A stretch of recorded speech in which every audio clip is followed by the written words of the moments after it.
Welcome and thanks for tuning in to the Victorian Aboriginal News Van Talks podcast.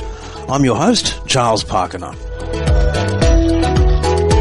Victorian Aboriginal News acknowledges and pays respect to all traditional owners and custodians across Australia. We acknowledge the elders who have gone before, those who currently lead their communities, and those who will follow in the years and generations to come.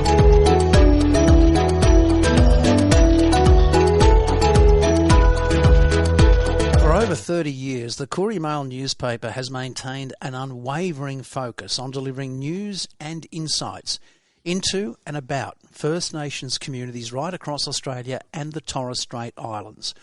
Joining me today is the editor of that paper, a man who first joined as a cadet way back in 1992, Yidinji man Todd Condie. Todd, thanks for speaking with me today, brother. Always a pleasure, Charles. Todd, the Koori Mail is 100% Aboriginal owned and self-funded, which is admittedly very rare in today's media landscape. How does that total independence change the way you approach truth-telling compared to mainstream outlets that may have, well, the influence of a corporate or government tie?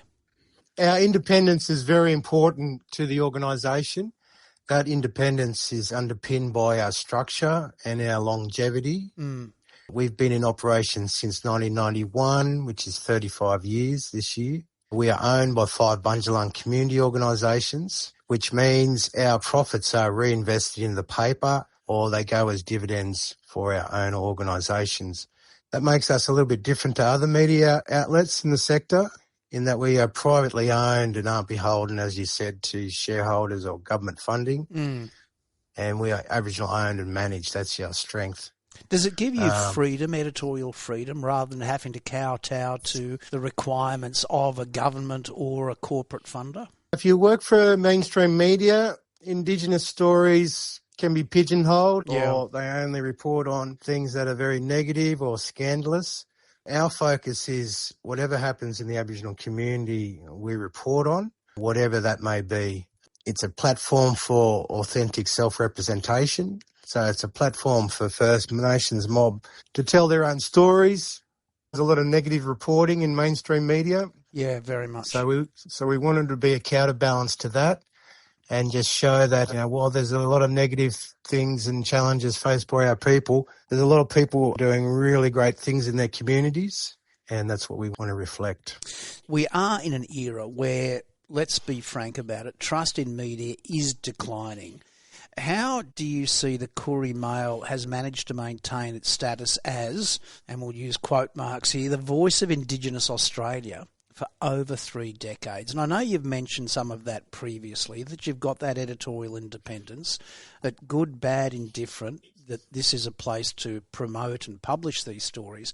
But what are some of the other factors that come into play when it is maintaining that lead in being the voice of Indigenous Australia in the media? I think just by being in operation for 3 decades, I think we've become a trusted source of information for First Nations people. Every fortnight, we provide a snapshot of what's going on in Aboriginal and Torres Strait Islander communities across the nation. We also have an unofficial measure, if you will. If we were reporting in a culturally inappropriate way, our audience would soon let us know. Yes. So that's a safety net that we have, a cultural safety net. So the community holds you to task when you get things wrong. Absolutely. And we're not averse to making corrections when we need to. But I think it's the way we're structured. Just give you an example. Instead of a CEO, we have a cultural lead. That's our equivalent to a CEO. Yeah. As I said, we have an Aboriginal board that provides the direction of the paper. I'm the Aboriginal editor. Probably half our correspondents are Indigenous. Yeah. So for all those reasons, we're just structured to focus just on what's happening to blackfellas in this country. Just talking about your cultural lead, I believe that's Auntie Rhoda, isn't it? Yeah, Rhoda Roberts. She's been our cultural lead for the past year. I've been on board for the year since I've come back. She's been fantastic, given her clout in various industries. And pioneer at SBS, But yeah, she has come down with some health conditions, which hasn't stopped her working, I might add. She's one of the most workaholic people I've ever known in my life. She's pretty incredible. What value or what influence does she have in supporting the editorial direction and content of the paper? Just the backbone, someone we can come to with, awkward questions. I'd have to say our newsroom is a pretty robust and place at times. So we have very open discussions about all sorts of things as stories come in. And because she knows virtually just about every blackfella in Australia, it's just a really good backstop for the editorial team to have someone of her calibre to ask questions about anything. Let's just talk about some of those challenges in a robust newsroom, because I can imagine the sort of conversations that might go on at times, but it does obviously bring up the question of challenges, editorial challenges. I can only assume that you would be inundated with requests from the community right across Australia and the Torres Strait Islands. Here's a great story, you've got to cover that. You've got limited pages. You're only coming out every fortnight. How do you go about determining these are the stories that are going to afford us this best balance in the next edition? Really good question. Well, it's about maintaining high standards that we try to uphold. We're not restricted by any topic, really. The only things I sort of shy away from, and we do get a few of them, is inter-community feuds. We don't try and get involved in those types of things just because we don't have the resources. And as you said, we only come out every fortnight. And also, I don't think it's our place to be the adjudicator, be the mediator in these types of situations, shall we say? Community infighting, that sort of thing. And I'll just point out that happens regardless of a community. It happens in every single community, whether it's political, social, racial, whatever. It's just an ongoing thing. So you maintain that you don't cover that sort of stuff, but are you looking for key points to balance? For example, there's so much going on. Of course, you've got one of the key figures from Koori Mail's history, Naomi Moran, who's now a Commissioner for Treaty in New South Wales and doing an amazing work. There's so much move afoot on treaty in Victoria, truth-telling right across the country, other treaty initiatives. Just how do you go about dealing with all this and saying, okay, we can't focus on one thing or one state or territory? How do you achieve that balance? Because it must be a flaming nightmare. Well, because we're national, we always got to focus on how much focus we're giving a particular region or state. So we can't have all stories from Victoria for a particular edition. We'd like that, by the way. I just want to throw in for Victoria. We would like that, brother. So that's always a focus of ours, is trying to spread the stories across the country. Yeah. And with a particular focus to remote communities. Those poor fellas don't get much coverage anywhere. Yeah. And when it is, it's usually a very, negative, deficit-based sort of coverage for their community. So we highlight the challenges faced by our mob, but also the ongoing positive stories happening every day across the country, and that's based on resilience, ongoing struggles, those types of things. But just internally, our protocols... Internally, we ensure that there's captions for every image we publish. Yeah. Too often images of First Nations people in the mainstream aren't named. We're just classed as... second-rate citizens, brother, not worthy of a mention. Well, just a noble savage type situation. And we have a team of correspondents, as I said before, to access those particular stories, which are in really, really remote places, I'd have to say. So it can take sometimes days just to get to the community that's having the event or those types of things. And also we try and reflect that our communities and Aboriginal people and Islander people in general aren't homogenous. We each have our own unique situation depending on our location, language, upbringing, all those types of things. And the Koori Mail tries to reflect all those different voices. It must be difficult at times, though, because I know you look for the positive stories and for the news stories in general, but let's look at mainstream media for a second. And I hate to keep drawing this comparison, but it is important because Koori Mail is a standout in media. You look at mainstream media, it often filters First Nation stories through a lens of deficit or conflict, and you've already addressed that. But as an editor, let's dive a bit deeper into some of those cultural protocols or editorial standards that you use to ensure your reporting empowers the community rather than just highlighting its struggles. Because some of the struggles, they are newsworthy. But how do you go about getting that balance between the struggles and therefore pandering to that deficit model, which seems to be the flavour for mainstream media, and the positive stories? Well, we put Aboriginal and Torres Strait Islander people front and centre. Yeah. So they're not tacked at the end of a story. We push them up. We make sure their voices are heard. A lot of the times we're dealing with people with low literacy. So we might work with a media organisation out there who have, close relationships with mob on the ground. And like I said, after 30 years and just being out there, our name being out there, people come to us a lot of the time. I don't really have to go sourcing stories. A lot of my job is filtering the ones that we can't use. Oh, that's an editor's dream, Todd. It is. It is. So let's just look at some of the key topics happening across Australia right now, and we mentioned some of those. And you look at treaty and self-determination. These discussions and movements are at a critical point. So what role do you see that Koori Mail has in educating the wider Australian public, not just the black community, but the wider Australian public on these complex issues, while ensuring the black perspective isn't lost in all that political noise? It's a balancing act for sure, Charles. I think there's so many things involving Indigenous peoples groups. It can be sometimes a little bit confusing for people to follow it because all these things are evolving. So we're a place for, okay, what's the latest on treaty? What's the latest on deaths in custody? What's the latest on the latest health data? Yeah. What's the latest racist incident that's affected our people?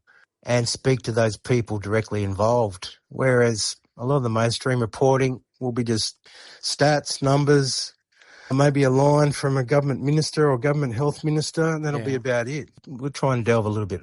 So as you deeper. said before, promote those First Nations voices. Get them first and foremost. Absolutely, because many Indigenous peoples feel invisible in Australian society. And the Indigenous media sector, including Koori Mail, provides a platform for them.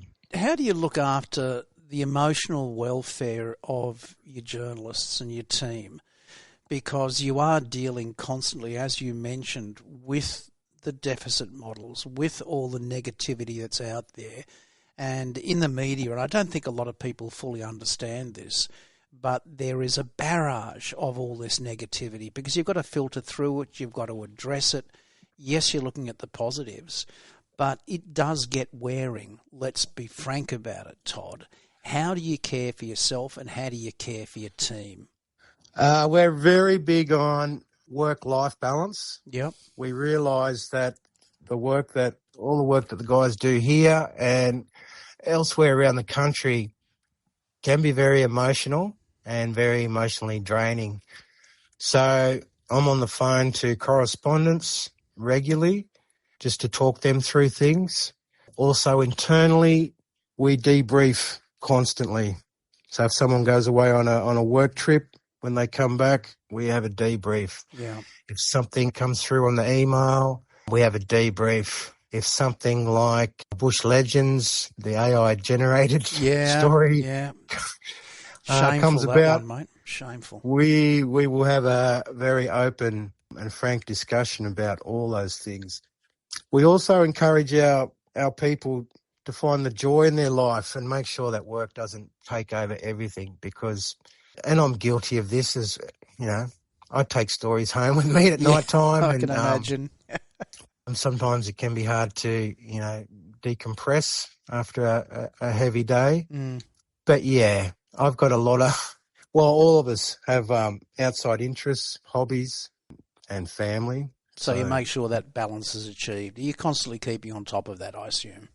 Oh, absolutely, or else you wouldn't be able to do the job, Yeah. and you'd get burned out pretty quick.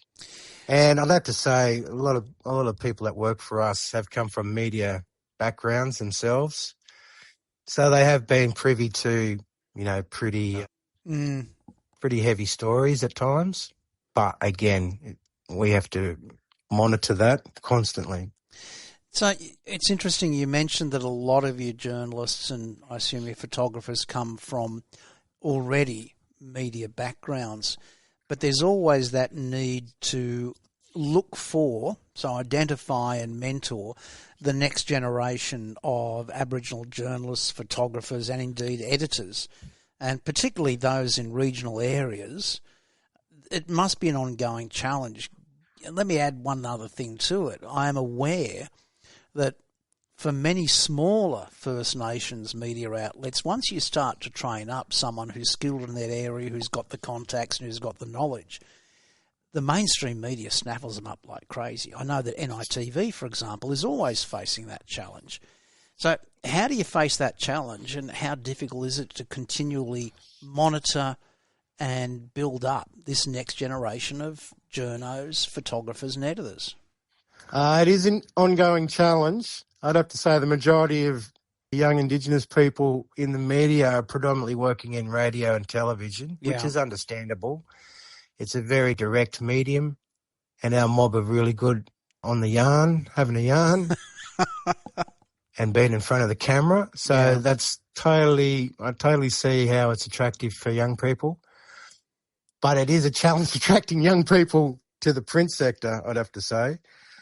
But in saying that, I'd have to say that the skills that you gain from working in the print sector provides a working knowledge of how to write, take an image, design a page, and all those writing skills can be transferred to radio and TV when writing scripts, etc. Oh, without a shadow of a doubt. I'm an ex-print man myself, and if I hadn't had that, I don't think I'd be anywhere near as prepared as I am for the work now.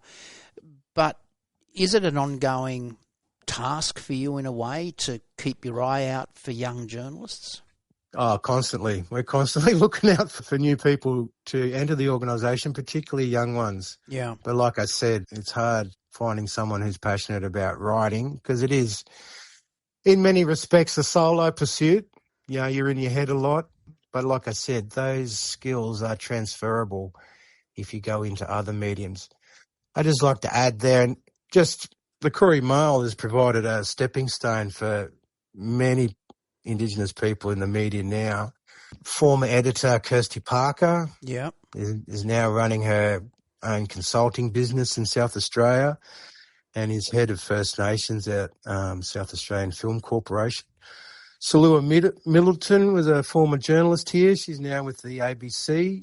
She's brought out a Deep Time project, which people may have seen. Kira Jenkins. My favourite, by the way, I've got to say, love Kira and interviewed her back, probably about 7 or 8 years ago when I ran a different program. She's an amazing young woman, isn't she? Yes, and she was a journalist here. Now she works for AAP. Yep. And our former sports writer, Darren Moncrief, he's just published his first book. So a lot of people have got their start here, or they've come here mid-career and then gone on to bigger and better things. So that's always an option. Well, talking about bigger and better things, the Koori Mail is fairly regularly cited globally as a model for Indigenous media, and quite rightly, you'd think with that, 35-year legacy, as you mentioned before. Do you see the paper's mission expanding to include more collaboration with First Nations media in places like New Zealand, Canada or the US, and also, of course, within Australia itself? Yeah, this year there are plans to reach out to First Nations media organisations within Australia and overseas.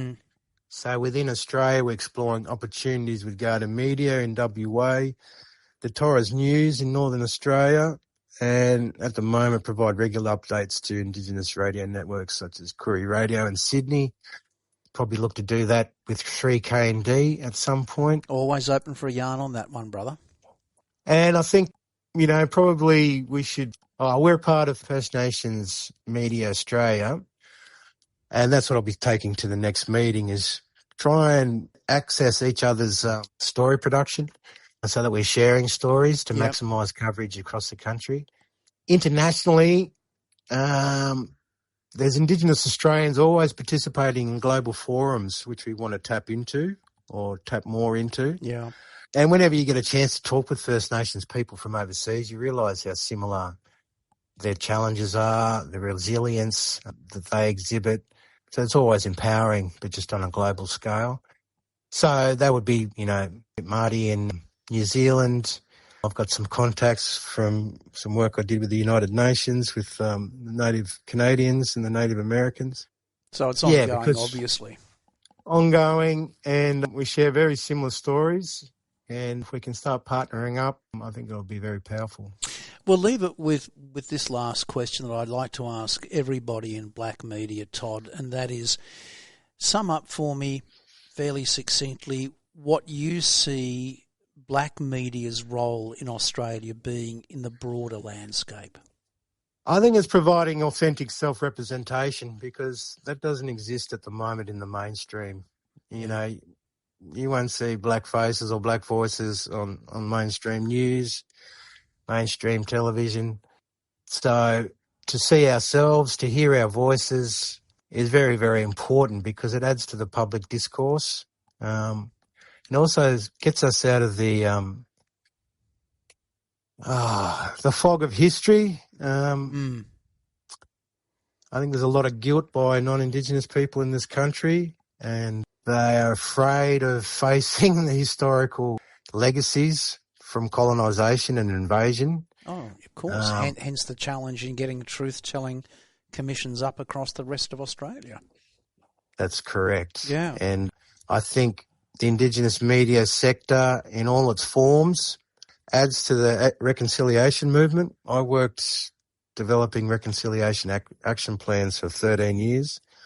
Was devastated by the no vote in the referendum, which basically made me leave Melbourne. So, the more that non-Indigenous Australia knows about its black history, the better, and that will help with policies going forward.